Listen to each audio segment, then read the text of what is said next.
ఎక్కడ మనసు సంతోషముతో నిలబడుతుందో వాడికి సుఖదుఖములు లేవు. వాడికి ఇది అనుకూలంగా ఉందని లేదు, ఇది ప్రతికూలంగా ఉందని లేదు. ఆ రెండూ వాడి శరీరానికి అంటితే కదూ, వాడికి ఆ పట్టింపు లోపల పట్టుకుంటే కదూ.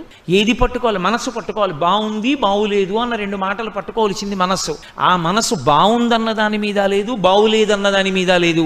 తను దేని మీద దృష్టి పెట్టాలనుకున్నాడో దాని మీదే నిలబడిపోయింది ఆ దృష్టి. ఇక అనుకూలము ప్రతికూలము ఆయనకి ఎలా తెలిసాయి? ఆయనకి తెలియవు.